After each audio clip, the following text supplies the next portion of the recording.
The Parity Party by Scott Waller. Some revolutions are bloody, some are quiet. Most revolutions end up changing little more than the clan that enjoys the privileged seat of power. Occasionally there is a revolution that actually manages to modify society as a whole, profoundly and irreversibly, to change people's habits, reflexes of thought and behavior, to modify what it means to be human. This is the story about a rare revolution that was quiet, bloodless, and successful. There is one person involved in this story without whom the revolution in question would not have taken place. It would be wrong to say that it was all her work, but it would be naive to believe that it could have succeeded without her. Her name is Ms. Tauro. We shall envisage her on a typical evening doing her daily things, years after the revolution, in which she played such an important role, took place. We shall envisage her on an evening like this evening, cycling her way home from the consultancy office, where she now works for 3 or 4 long afternoons a week, having retired from the hub of political life. As she pedals home, the sky stretches forth its Nordic blue that the summer allows it to dawn late. Miss Tauro slows her pace and looks upwards with admiration at the night that stubbornly refuses to blacken. She feels cheery for some reason. The streets are enlivened by people coming out the restaurants, bars and cinemas of the city centre. She appreciates this animation. People enjoying themselves, talking freely to one another, relaxing after a day's work, the young with their gelled hair and fashionable accoutrements, laughing and joking with their voluble but beautiful insouciance. She may well sigh, reflecting that such insouciance is wasted on the young. But when she was able to enjoy her youth, she was of such a serious disposition that she did not much profit from it.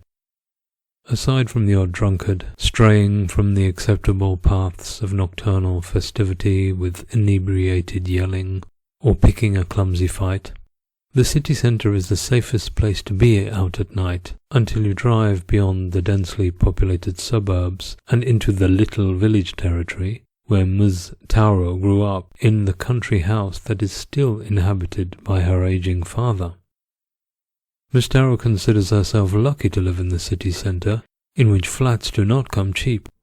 Hers, where she has lived since the early days of her political ascension, was particularly spacious and luminous. She made the right decision to stay out of the limelight of politics. From the backstage you can do things. You don't have to spend your time fretting about your image, speaking to crowds at campaign meeting after meeting, fumbling for an on-the-spot sound bite to throw out to the press, and so on.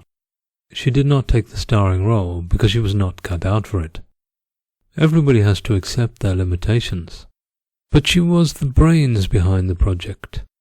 It would not be her photo that appeared in school history books, but serious scholars would hear the very hum of the revolutionary motor in her writings and actions.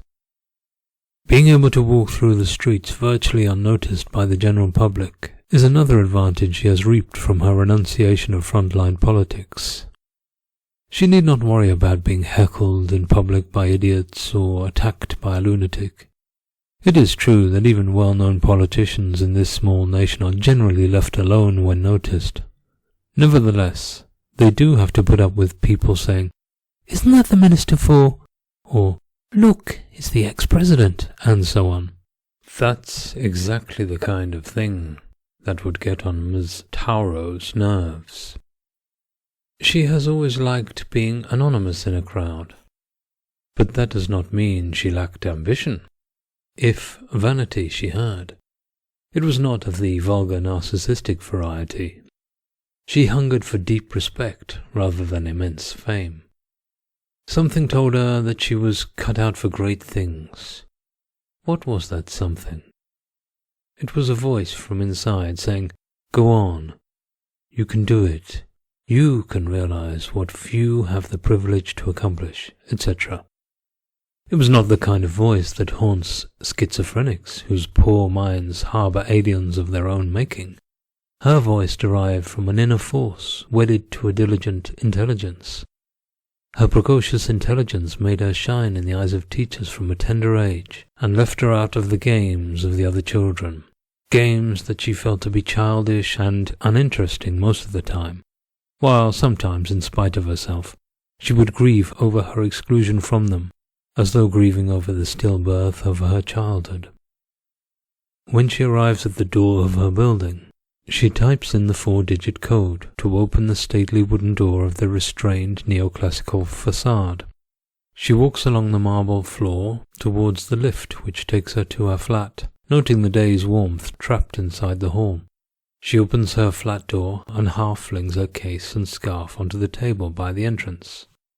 She never succumbed to the Drang nach Landschaft, longing for the countryside, that took over so many of her friends when they reached midlife.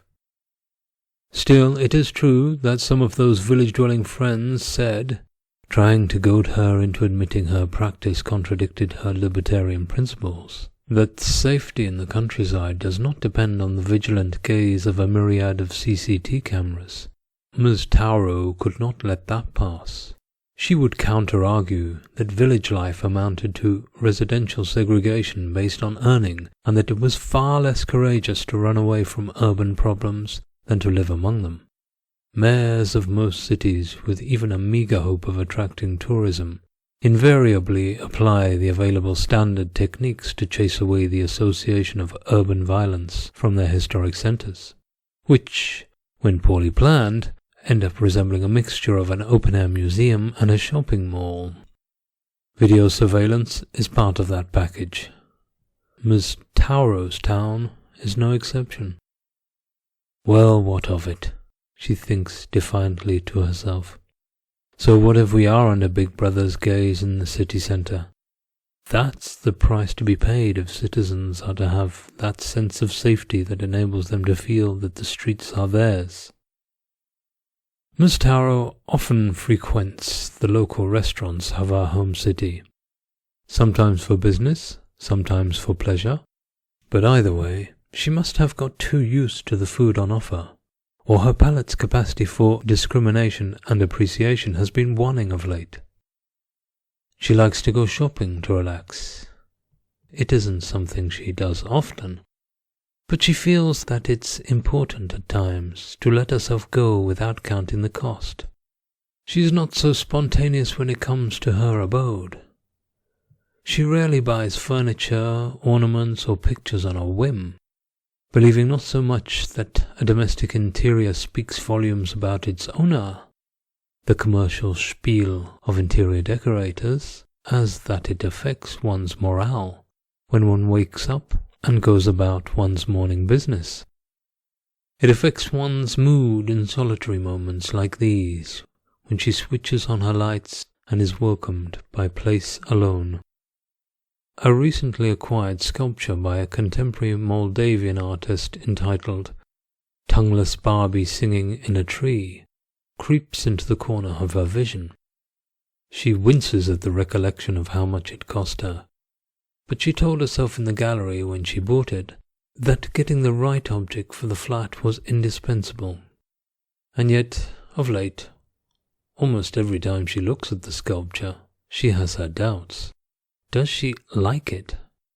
Will she go on keeping it in the hallway just to stick by her original convictions? As a successful politician, she knows that you have to be flexible with your principles if you want to get anywhere. This reasoning seemed to sway her. She will lend the sculpture to her friend Sven, who speaks with enthusiasm about the artist in question. Sven will likely appreciate the favour and be indebted to her, which will help if she requires information from his department. Turn disadvantage into advantage, she thinks to herself, quoting the spirit of Sun Tzu's treatise on war, half smiling as she walks through the archway separating her entrance from her living room. She heads straight for her favourite leather armchair and flops into it. After simply breathing for a few moments, she flicks through her post. A batch consisting mostly of bills and junk mails. There is even a letter from some crackpot organization that calls itself the Red Planet Society. The undersecretary of the organization addresses Ms. Tauro personally, describing her as an undisputed visionary in the field of politics, to whom he might hazard the suggestion that you will have some sympathy with kindred spirits who also bear aloft the visionary torch inside the darkness of generalized skepticism. Ms. Tauro smiles. These would-be Martians want her to endorse their ridiculous goal of creating a human community on Mars. She drops the letter into the bin to join the rest of the discarded post. Then she thinks about it for a moment. Why not? Why shouldn't human beings emigrate to Mars? We have managed to live in some of the most inhospitable areas of the Earth, from the sweltering deserts to the freezing poles. Why not other planets? Perhaps these pioneers with Mars in their eyes are visionaries. But there can be no question of her having anything to do with them. People would think that she has gone round the bend herself, and that might jeopardize her political legacy. After going through the post, she reaches over and activates the answering machine of her phone. Her friend Mariam wants to know if she's interested in joining a small group outing to a spa resort. The idea pleases Ms. Tauro, but the date probably clashes with other engagements. The prospect is not compelling enough to wrench her from her comfy chair and fetch the diary from her bag. A gallery owner invites Ms. Tauro to attend an artistic performance in vivo by a promising Korean plastician. The last message is from a journalist working for a Polish political magazine, asking for an interview with Ms. Tauro. She pronounced Tauro with a th and not a t, as it should be. That this American pronunciation has come to prevail abroad is the price to pay for having earned an international reputation. She does not know the journalist, but she knows the journal. She remembers giving an interview years ago to the same magazine and allowing a couple of her articles to be translated into Polish for their readers. She understands that struggling against the conservative values of their country is still an arduous necessity for many Polish women. The journalist's invitation sets Ms. Tauro on the pleasant path of nostalgic reminiscence about her hectic days, the hopes and setbacks, the astounding victory of her party, the smashing of hurdles, the euphoria of public meetings, the buzz in the corridors of power in times of revolutionary reform. How did it all happen? Ms. Tauro imagines the young journalist asking. How did it all happen? It was a miracle of destiny. That's the truth, she thinks to herself. But she will not put it like that. It would be better to ask when it began, she will reply. She often used to rephrase journalists' questions, a subtle way of making her mark, of implying that the interviewer could be doing their job a little better for an interviewee of her caliber. But it was not merely to humble journalists that Ms. Tauro has always made it her business to challenge the assumptions lurking behind questions. It all began almost 4 decades ago. Ms. Tauro started out as an academic in the field of political science. She soon realized that the world of lecture halls, libraries, students, marking exams, arcane interrogations, pointless papers, pet theories, funding, scavenging, and the jostlings for pickings and status was not for her.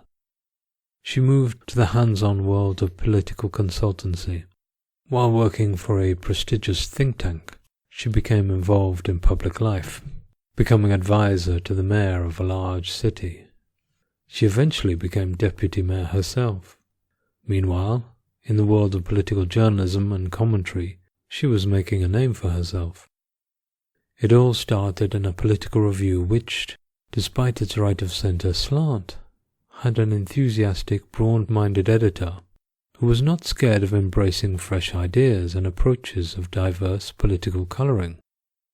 Ms. Tauro had exactly the right kind of thing for the magazine. She came up with the brilliant idea of defending the indefensible in a way that forced people to re-examine standard or even ossified thought patterns. In a punchy article, she facetiously declared her affiliation with what she described as the doctrine of Mugabeism. There never really was a doctrine of that name. She was merely referring to the African leader in order to raise issues about discrimination. The standard line on Robert Mugabe was that he was a former national liberation figure, clinging to his position as president of Zimbabwe, state brutality aiding, well beyond his sell-by date. Veterans of the independence struggle and other Mugabe supporters occupied farmland owned and run by the white minority who remained in the country after the infamously racist white rule Rhodesia became a black-run Zimbabwe. Whether Mugabe was a tyrant or not, argued Tauro, there was a logic behind the reappropriation of white farmers' land, and it was a logic that had a certain justice to it. Mugabeism was a step towards the restitution of justice for the black majority vis-à-vis the white minority, whose presence on the continent was a hangover from colonial times.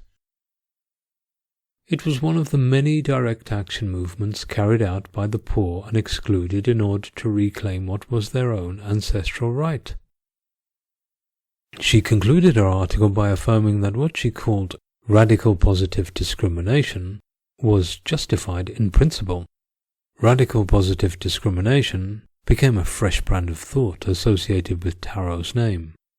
The informed intelligent and the opinionated ignorant alike did not agree on what the term meant, but they were largely unanimous in their dislike of it. She was too subtle for the right, who were disgusted by the idea of persecution of whites by blacks. The latter, it was hinted, should be grateful to their old masters for having brought them civilization and rail tracks that went all the way from mining concessions to the coast. She got on the nerves of liberals, who worried about African demagogues violating civil rights. She differed from the left, which viewed Zimbabwe as a country destroyed by the World Bank and the IMF structural readjustments, coercing the state into slashing its budget and opening its markets. The point is that Ms. Tauro gave people something to yell about, and that was precisely what she had been counting on to fuel the dissemination of her ideas. Ms. Tauro argued that radical positive discrimination was necessary to carry out a radicalized form of the politics that had been successfully employed in the USA or India. In America, schemes had been set up whereby black Americans with slightly lesser results than white Americans had privileged access to higher education. The logic being that blacks performed less well than whites in school because of a deeply entrenched culture of discrimination going back to a time of their enslavement. The only way to overcome that pattern of discrimination was to prise open the doors of opportunity to blacks. This policy caused a fuss amongst whites who, albeit with a selective vision, cast themselves in the role of victims of exactly the kind of discrimination that blacks had claimed to find unjust.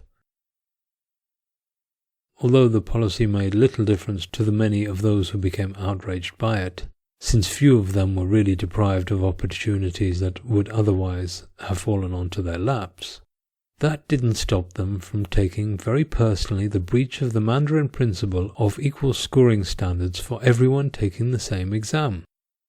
Ms. Tauro also wrote favourably of India's use of similar techniques to combat the deep-seated discrimination against the Dalit or untouchable caste.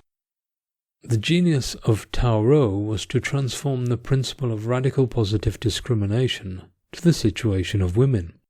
Like whites in America or Zimbabwe or Brahmins in India, men enjoyed far too many privileges based not upon talent or ability, but upon historico-cultural advantages. Those advantages entailed privileged access to education, financial and social capital. The below-average earnings of women were due to a deeply built-in culture of discrimination. Radical positive discrimination, or RPD, was required to tackle the prejudice against women the world over. There was an element of latent chauvinism in her assumption that Northern Europe was more advanced than Southern Europe. At one point, she controversially castigated Italy for its alleged backwardness.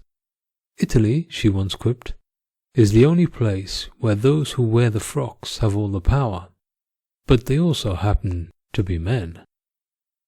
She had a penchant for anti-clerical rhetoric. She believed that Northern Europe, which had been at the vanguard of the struggle for gender equality for a long time, was stagnating while it was waiting for other parts of the world to catch up. But progressive Europe could not hang around forever. It had to keep advancing for its own sake. Northern Europe was ready for a big push towards the next logical anti-discriminational phase. In articles and interviews, she laid out RPD proposals to tackle gender inequality in her own country. Details were sufficiently lacking to stoke up speculation and to open up a rift for the wildest rumors to leap in. On the internet, in the press, on the radio, and on late-night political TV programs, Ms. Tauro adroitly revealed the practical implications of her project little by little, while constantly refining RPD theory in specialized conferences and journals.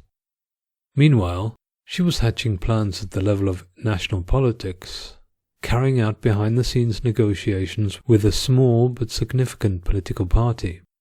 She delivered the outline of a political policy program in a public meeting of that party in a speech that demonstrated her solid determination. Many intellectually curious people found in her articles the articulation of ideas towards which they had been groping themselves. For the secret of many great ideas lies not in their originality, but in their ability to tell us persuasively what we already half think we know. Her vision provoked the admiration of those who were on the lookout for a break from the post-ideological stagnation in politics. Cronyism was endemic in the main political parties, and the world was becoming more unequal. For years, the only schools of political thought to gain ground among the electorate were the doctrine of apathy and the philosophy of cynicism. An accumulating democratic deficit was being eroded further by a flagging technocratic legitimacy. People accept the idea that competent individuals should get on with the task of governing if the outcome appears to be worth it. But if they are unhappy with the outcome, they become angry at having been deprived of their say. Ms. Tauro, the party she had been in negotiations with, and a popular and much respected ex-Social Democrat, Ms. Weiner, were all beavering away at forming a new political movement. This project was attracting not only the attention, but also the adhesion of various dissatisfied politicians of the traditional left and right who sought an alternative to the decade-long tango of two alternating governing parties. But with diversity came debate. Agreement among leaders, members and supporters of the new party was by no means easy to come by.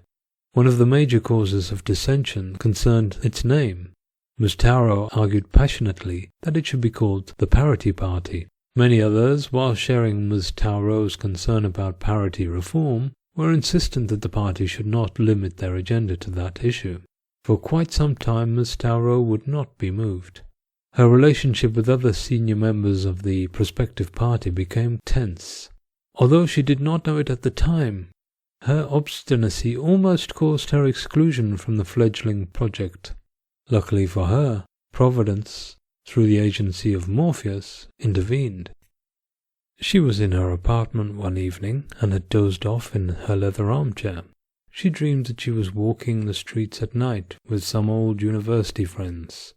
They were looking for a party that her friend Ulrika said was going to be wild. They went walking from nightclub to nightclub, from house to house. Each time a bouncer opened the door and asked them what they wanted. The students replied, "We want to come to the party."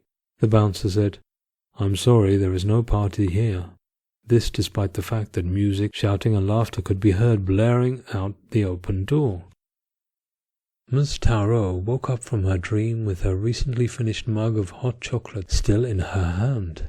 She felt a little stiff and uncomfortable, but crawled into the bed without paying any heed to her dream.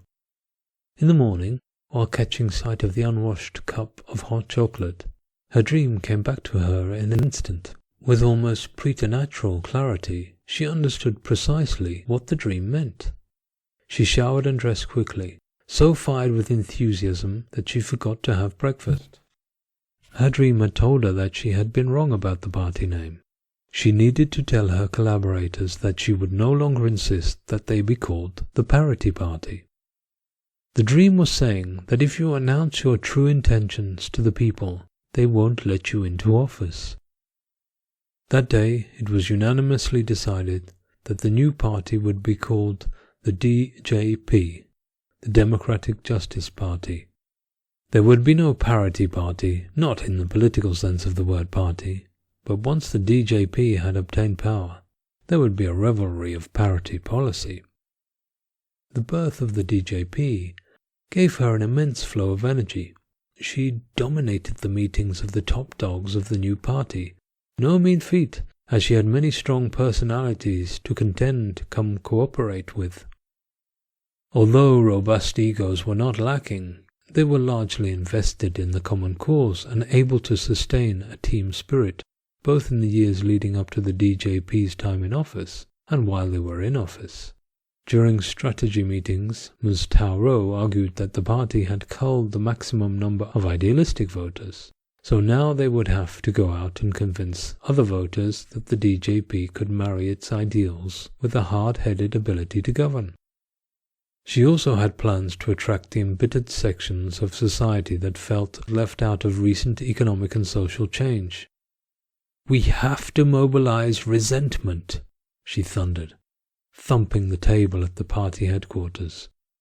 Blaming dole spongers, immigrants robbing local resources, gypsies, those with unconventional lifestyles, civil servants or effete liberals was an electoral trump card that only the foolhardy would spurn. Blaming the sponger super-rich might help, she joked with party top dogs. There was just one snag. Who would fund or even write about such a blame campaign except to denounce it? As a feminist of conviction, Ms. Tarot insisted that it was not enough to praise successful women. They would have to blame the category of backward women for giving all women a bad name. This tactic would have the advantage of patting successful women on the back.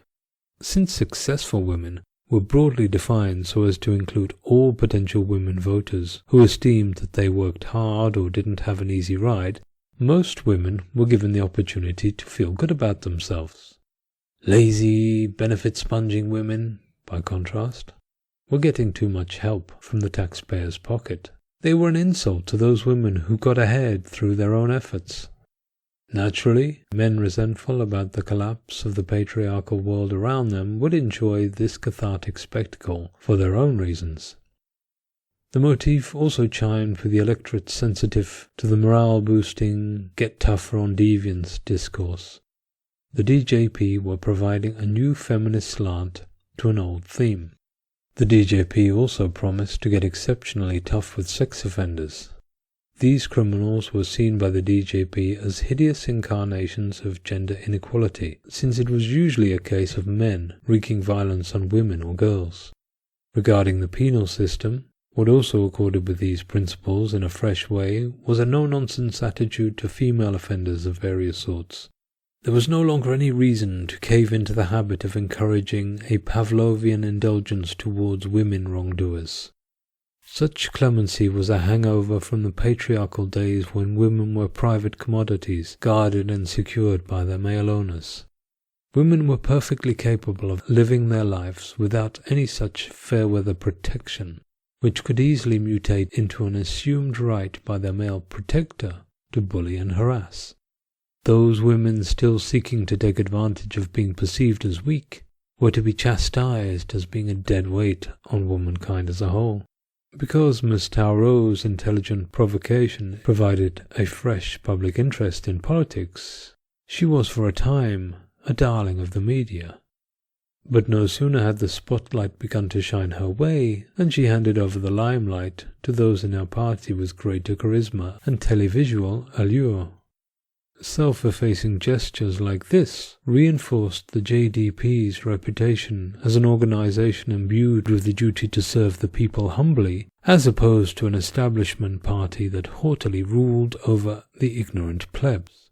The context could not have been more propitious. Politicians were not the most esteemed of professional categories, and their programs usually contained the same bland batch of equivocally worded promises that managed to fall just short of commitment. Public lassitude with politicians was augmented by their constant cost-cutting. Budgets for health, education, social services, and even defense had been slashed. A slowdown in consumption and industrial output hit the economy hard.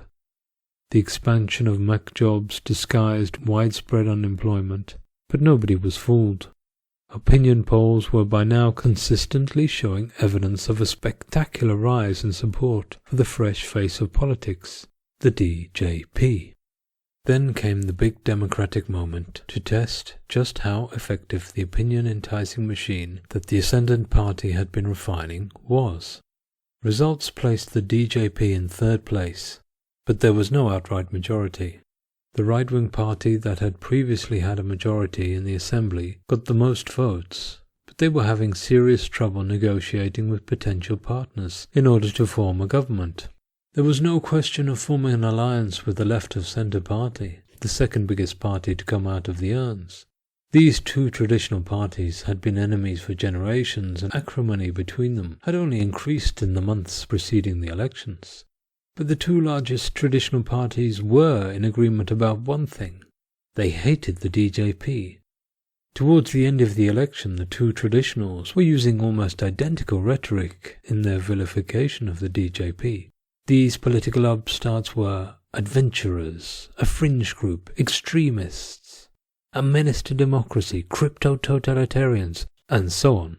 It was difficult for both traditionals to negotiate with a party that had incited their violent condemnation right up to the slipping of the last ballot into the last box. But that didn't stop them from trying. The second place left-of-centre party held out hopes of forming a governing coalition with the DJP and tried hard to find common ground with them behind the scenes. The DJP did not reject the possibility of forming a coalition with either party. Rather, they stipulated conditions. The first of these was a demand for an official apology for the calumny to which they were subjected from any party wishing to begin negotiations for a coalition. This was a difficult line to cross, for it undermined the credibility of those who had previously insisted with such solemnity that the DJP were unrespectable. After much hesitation, the head of the left-of-centre party delivered a mea culpa of sorts, in the hope of forming a coalition, having been led to believe in the secret pre-negotiations with the DJP hierarchy that the new party was only after a couple of political portfolios in the coalition government. But he was to discover to his chagrin that the DJP were not interested in building a smooth path to office for the traditional left-of-centre party. Meanwhile, the right-leaning largest party was having immense trouble negotiating with their prospective centrist partner, and sent envoys hinting of a pragmatic alliance between themselves and the DJP. Unofficial asides from a couple of heavyweights of the right-wing party admitted that there had been a lot of exaggeration about the DJP during the campaign, but the DJP was playing hard to get with both her suitors. The upshot was that the DJP's electoral capital shot up, as they were now perceived not only as a respectable party, but also as politicians who stuck to their principles. For inverse reasons, dissatisfaction with traditional parties increased. The DJP would soon have a chance to translate popularity into parliamentary seats. The main right-wing party governed alone for a year, but was incapable of passing legislation after a couple of defections from within its own ranks. Snap elections were called. It was in those elections that history was made. The DJP won a majority. The victorious party set to work straight away. While the new government was settling in, they initiated a campaign aimed at demystifying gallantry. This campaign drummed home the message that a gallant gesture performed by a man to the apparent advantage of a woman was merely a thinly disguised way of reaffirming the patriarchal pact. Campaigners sought to strip bare the lascivious ambiguity behind flirtatious gallantry, such as a man holding open a door for a woman. Either the man lets the door swing behind him, or he asks, "Do you want to engage in sexual activity with me?" If the woman has an interest in such an engagement, all she has to do is to walk through the door he holds open for her.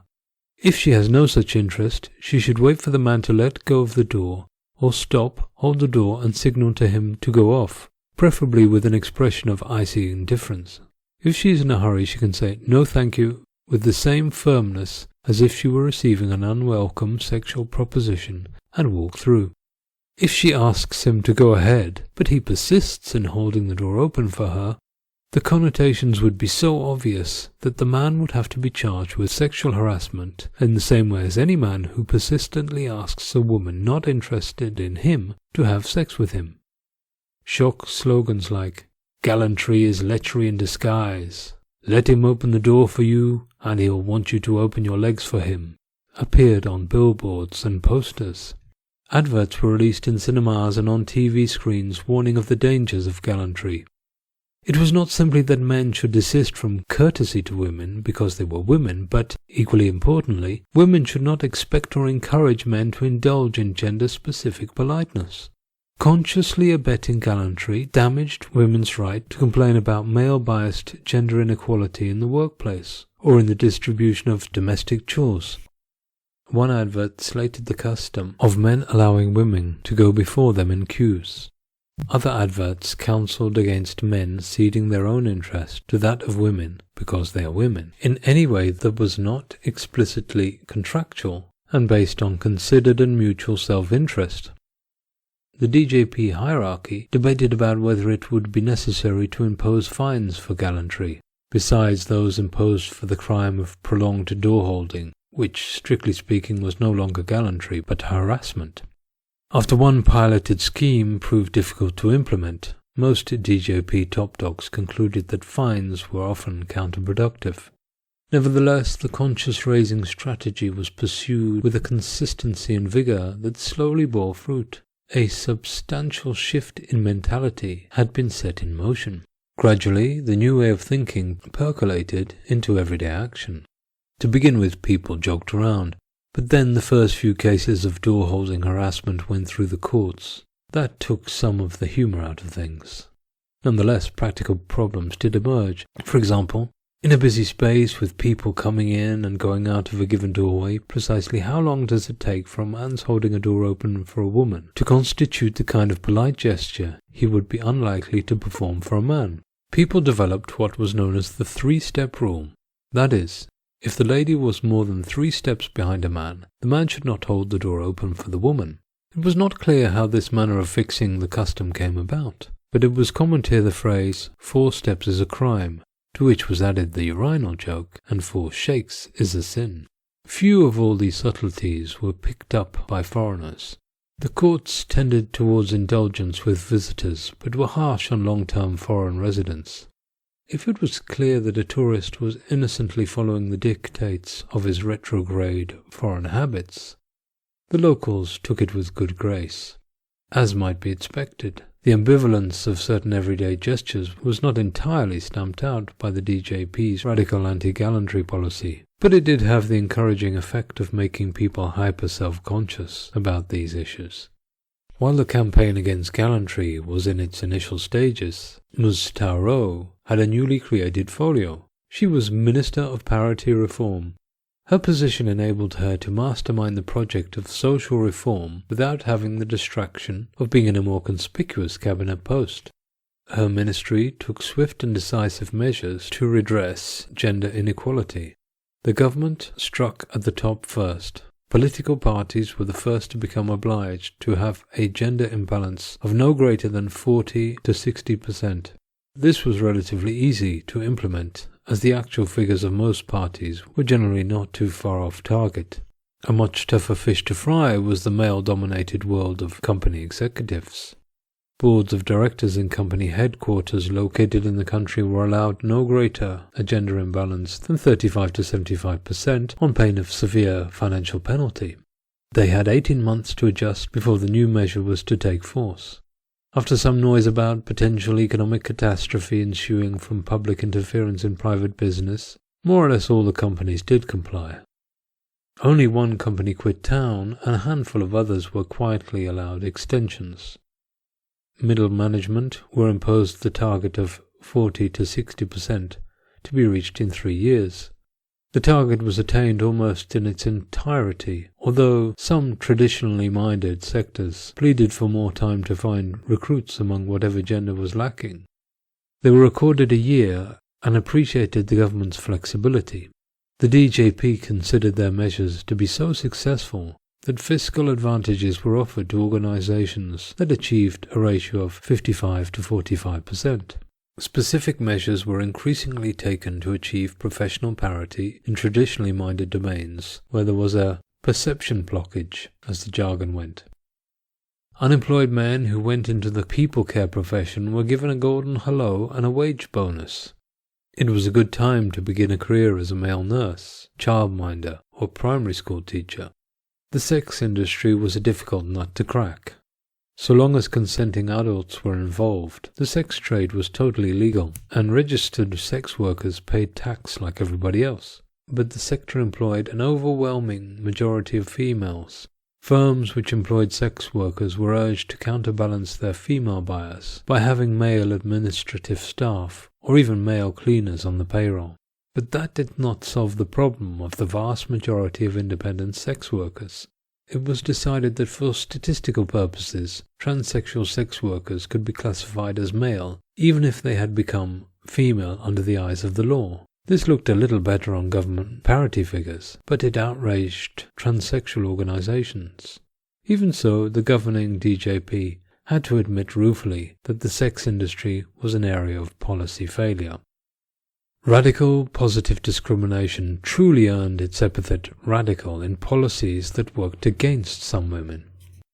The distribution of the cards of social fortune were less favorable to men than to women in the area of destitution. There were far more homeless men than women. The parity gap was confirmed by the governing DJP's comprehensive and detailed survey of the destitute population. In the category of homeless people sleeping on the streets, women were drastically underrepresented. An effort was made to house homeless men. However, there were enormous problems. Central government tried to intervene, but the process was too slow at a local level, and nothing that was tried had the desired effect. Consequently, they opted for another tack. If they could not decrease the number of the male destitute, they could at least increase the number of female destitute. It is always easier to smash a sandcastle than to build one. Steps were undertaken to study the population of women on the verge of homelessness. It was discovered that there was a serviceable population pool of women under threat of destitution who were prevented from the final push by a series of factors. These factors are largely social. They include psychological, cultural elements such as the tendency for women to pull out the stops at the last minute to avoid total humiliation, while a man in the same situation will tend to turn his energy to self-destruction, preferring to be a successful agent in his downfall rather than a constant failure in the task of self-amendment. Other factors include the pathos-inspired actions of voluntary or semi-voluntary agents tending to help women in difficulty with legal, administrative or financial assistance more than they help men. It was observed that pity tends to ice up before men on the brink sooner than it does before women in a similar situation. There was also a tendency among both the police and the court to be more lenient with female suspects than male suspects. Thus the road from criminality to destitution was more often barred for women. Even some landlords, forced with the moral conundrum of depriving themselves of extra earnings and being responsible for depriving their tenants of a home, tended to give women slightly longer to find alternative housing before expulsion. Although in the case of male landlords, their leniency was not always motivated by pity. The ruling DJP pointed out that the common strand in all of these factors of discrimination was the retrograde tendency of the suffering of women to incite more sympathy than the suffering of men. A government speech to the Parliamentary Assembly along these lines provoked a reaction from one of the nation's prominent religious leaders, who deplored the fact that, rather than increasing compassion for men, we have decided to remove compassion for women. The government has not only reduced compassion in society, it actually boasts about doing so. But idealistic religious leaders are always behind the times when it comes to social progress of this sort. Besides, the public was not in a particularly compassionate mood. Times were tough for everyone. It used to be the case that debt crises were a third world phenomenon. At the beginning of the 21st century, debt problems spread to the First World with a vengeance.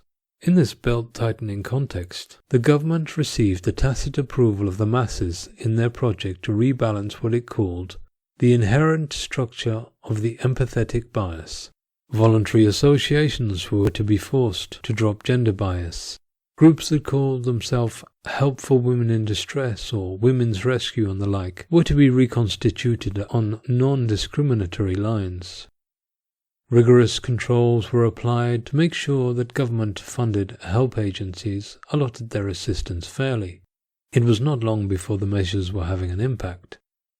The gender disparity of the destitute population was narrowing. A general increase in the total destitute population was an unfortunate byproduct of the DJP's reforms, but Ms. Tarot has always known that proverbial omelettes have no mercy for eggs. Nevertheless, the figures fell short of the government's hopes because of a loophole for the problem of parity among the destitute, namely young children.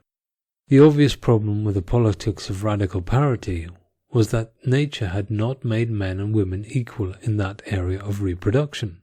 Ms. Tarot had always taken that into account and believed that it was right to grant young mothers greater rights and privileges, which accorded with the responsibilities that come with looking after a dependent, one that, moreover, was to become a new member of the nation.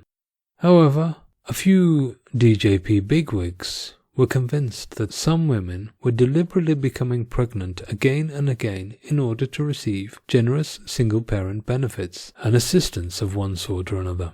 Such an abuse of the privilege of having a working womb was clearly intolerable. The government came up with a plan to rectify it. Mothers with no or few resources were to be given generous help in exchange for accepting part-time work if they had a first child under 5 years of age. There would be a guaranteed obligation for local government to provide social housing, while national government would generously provide or subsidize their income if they worked part-time. But that tenderness had to be coupled with a toughness. The soundbite, "care for the needy but tough love for the weedy," was circulated during this policy's unveiling. People had to be given a healthy kick up the backside in order to become responsible citizens and end their bad habit of handout dependency. Once the child reached 5, the state's finances would be taken away from the irresponsible single mother who refused to work, and procedures for the recuperation of her social housing were to be initiated. If the mother was unable to cope with this tough love, she was deemed unfit to be a mother, and a child would become a child of the nation and be taken into the more competent arms of a child care institution, pending the finding of a foster family. To discourage women from becoming pregnant again before their child reached the age of 5, simply in order to become dependent, the mother lost parental benefits when the second child reached the age of 4. If there was a third child, the mother lost parental benefits when the third child was 3 years old, and so on. If a mother continued to play this sort of perverse fertility for handouts game against the community, the mother in question was taken into psychiatric care, where she temporarily lost the rights to control her fecundity. A senior DJP member wrote an article advocating forced sterilization, but the First Minister ruled out such measures. The public was too attached to the principle of freedom over one's body to sanction such a drastic step. Parallel to measures benefiting the children of single mothers was the government hounding of absent fathers. These social specimens were particularly odious to the DJP, since the widespread phenomenon of paternal negligence showed that the social opprobrium heaped upon bad fathers was bearable compared to the disgust elicited by the equivalent vice in mothers. A neglectful father could count on the myth of the maternal instinct, which was really nothing more than the maternal conscience, to fob off his parental duties or refuse to perform them out of spite. Such fathers were heavily fined and forced to spend time with their children, under supervision if they were deemed dangerous or responsible, and even imprisoned if found to be acting in bad faith. However, after a couple of botch-ups, when children were obliged to spend time with their dangerous male progenitors, who harmed their own children for one reason or another, the policy was relaxed in some cases. The government can bring a progenitor to his child, but it can't force him to be a father. More educational work was needed to establish the parity of parental conscience, and the government was condemned to tolerate, albeit begrudgingly, a disproportional amount of female one-parent families. Positive discrimination was also radical in its drive to increase women's penal sentences, which were deemed to be too soft. There was a morally indefensible gap between men-women inmate figures. To deal with the imbalance, sentences across the board were lightened for men and made more severe for women. The DJP had to fight off the myth, disseminated by mystico-feminists, that women had some innate quality which made them more caring, responsible, and law-abiding citizens. The government went so far as to argue that even if there were some genetic predispositions in women, which meant that they tended to avoid criminal activity more easily than men, that genetic bias constituted a social injustice in and of itself. It behoved the state to rectify such unfairness, whatever its source. Self-harm and suicide provided an interesting challenge for the militants of parity. While attempted suicide was far more common among women, successful suicides were carried out much more frequently by males than by females. There was an effort, again through awareness-raising campaigns, to take some of the stigma away from men or boys' use of self-harm or botched suicide as a cry for help. Evidence suggested that the DJP achieved some success in helping a small number of young men avoid effectually taking their own lives. But even a generous interpretation of the figures showed success to be very limited. During the end of the DJP's first term, a popular TV drama showed the adventures of a boy in his late teens whose failed suicide attempt put him in a coma. When he woke up, he realized just how many people around him loved him for who he was and how much he had to live for. But such notable efforts by the artistic community sympathetic to the DJP notwithstanding, there was still disproportionately more female self-harm. In public discussions, the DJP and their supporters, out of sheer frustration, shamed female suicide botchers and girls who performed self-harm for being pathetically feminine in their behavior, pandering to patriarchal attitudes, and generally letting the side down for the progressive majority of women as a whole. But the impact of this blame game was entirely negligible as regards its aim and counterproductive as regards its impact on the reputation of its proponents. In the area of criminal parity, the thorny problem of sexual violence against women, which greatly outnumbered comparable violence against men, reared its head.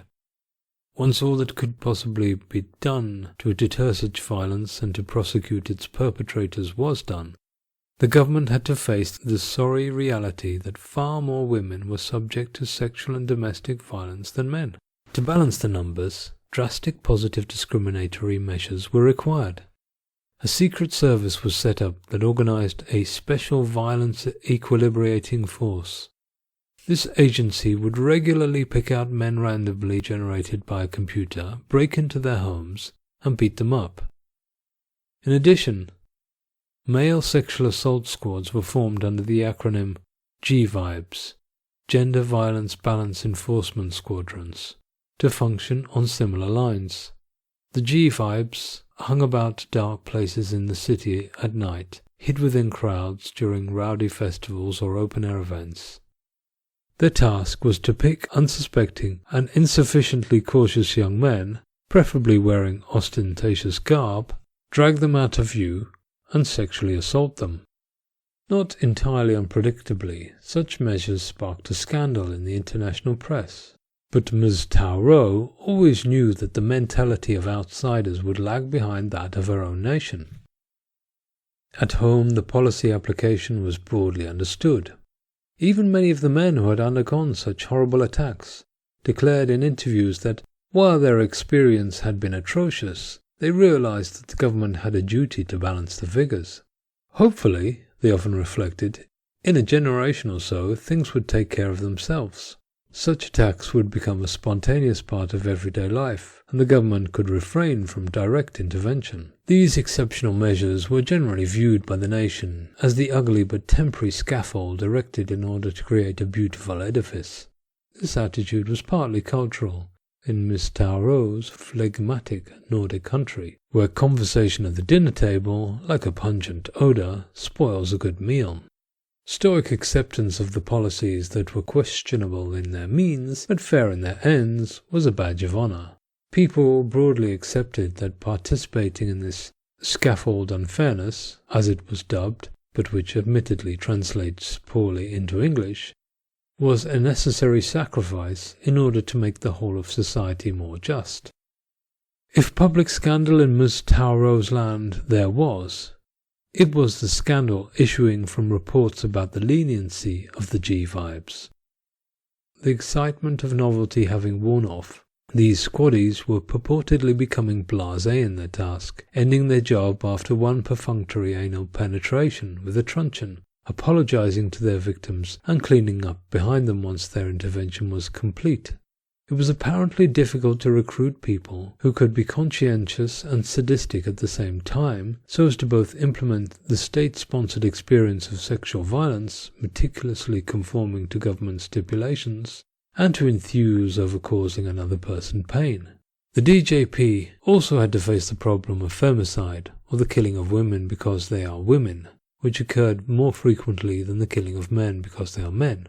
Encouraged by leading members of the government, the press told many stories about self-assertive wives poisoning their horrible husbands and quietly made available the names of the cleaning products and medication that could be used to this effect, describing in detail how these substances could be disguised in certain strong-tasting foods and drinks so that they could be ingested without being detected even by those with a refined palate.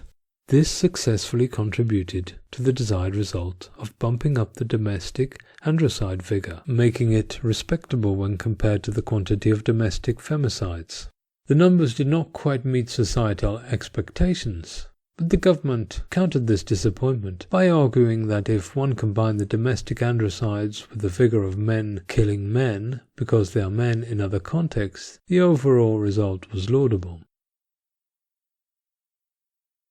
Amazing strides towards total parity were achieved in all areas of life within the space of only 2 mandates. 10 years of hard, persistent, careful and determined work revolutionized the land. Things were never going to be like the old days, or what pundits were commonly calling only a year into the DSJ party's second term, the pre-parity era. The measures Ms. Tauro had conceived were still in place when she retired from political life to which she had given so much of herself. 10 years after gaining office, the DJP lost its majority and was replaced by a set of fresh faces from a traditional party. That party relaxed some of the bureaucracy that the DJP had put in place and eased up some of the more radical positive discriminatory actions. However, it did not attempt a counter-revolution. Nor did society slip back into its old pre-parity habits. Once out of government, Ms. Tauro occasionally broke her silence to decry parity injustice here and there, where there was some let-up. Yet the essential of what ought to be known as the Tauroian Revolution is still firmly in place today. The DJP succeeded not only in making irreversible changes in the country's mindset, they also created a model that attracted favourable commentary in neighbouring states and a measure of imitation internationally. Tauroism has been tried out abroad with some success at a state and local level, but conviction has been somewhat lacking. In any case, it is too early to pass judgment on the diverse political experiments that are up and running. If no other country has been lucky enough to benefit from the presence of a Ms. Tarot to do the job quickly and efficiently, the march of history will no doubt get round to implementing her ideals at its own pace.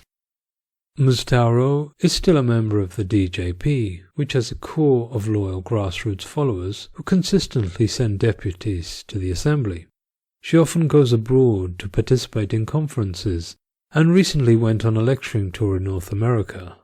She still keeps up to date with the detailed government parity statistics, the collection of which she greatly refined. The results of her work shine through those figures. A parity ratio between 50-50 and 50-60 is the norm in most areas of social life. Here, in her flat, comfortably ensconced in her leather armchair, she does not have the energy to do anything strenuous. She will make a small hot chocolate, brush her teeth, then go to bed with a book. But what does she feel like reading? She looks at her desk. A couple of newspapers already read from which she intended to cut and file some articles. A pile of newspapers and reviews unread. A biography not yet started of one of the nation's most famous politicians of the early 20th century. A lousy historical novel centered around Louise Michel halfway through. A partly skimmed book by an ex-finance minister who had been sacked unjustly in his own view, spilling the disappointingly unsalacious beans on his colleagues. None of that material interests her. She opens the top right-hand drawer of her stately 19th century oak desk and removes an opened envelope. From that envelope she pulls out the booklet of parity statistics she had been handed the previous day. The government publication hasn't been made public yet, but journalists don't even bother trying to get hold of the copies before official release anymore. They have learnt that there is unlikely to be any scoop in its pages. Such journalistic indifference is a measure of her success, not her failure. She flicks through the booklet. She notices a little flagging here, slight improvements there. She gets up and is about to put the booklet by her bedside. But then she stops herself. She needs to get to sleep. She will read a trashy novel instead. There is always that temptation to nurse the ongoing progress of her brain and heart child. She must let go now. The parity revolution is in the hands of its children. She can be proud of what she has achieved.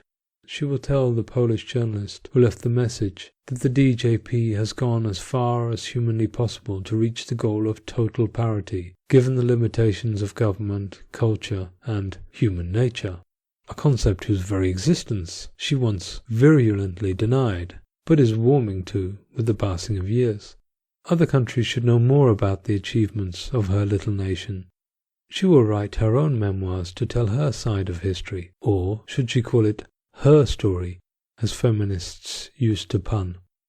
No, her work lies beyond both his story and her story. Ms. Tarot's revolution has done more than anything else to lay the foundations for something new which merits the name their story. She will not rattle off her memoirs like some of her colleagues. Her memoirs will be considered critical and philosophical, a just testimony to her achievements. Once she has finished her memoirs, she will give more interviews. She wonders, indeed, just why she has been so parsimonious in her offerings to journalists. Modesty, no doubt, but not only that. She has to admit it to herself. She is a control freak. TV and radio interviews can slip out of the interviewee's control, especially when she is tired or when she gets too confident and prattles without thinking, aided and abetted by a sly interviewer. The pressure of journalists made her anxious when she was in office, and the glare of publicity frightened her. But the truth is that since the spotlight no longer shines her way, she misses it all. She misses racking her brain to throw out something for hectoring journalists waiting outside the office. She misses the strategy meetings, the speeches outlining projects, the horse trading, the buzzing of the campaign auditoria, the ups and downs, the challenges of pure contingency in action. All that is gone. It is now the raw material of a story that she will tell the world. She will get on with her memoirs. No one is around forever. She will tell her story to the Polish journalists. She will tell her story to North American audiences. She will tell her story to Asian audiences. She will tell her story to journalists from Africa and South America. She will tell her story with the ardor of someone who believes that a story not told is a story not lived. Thank you for listening to this audiobook by Scott Waller. If you enjoyed it, please consider purchasing it on Amazon. Link shown.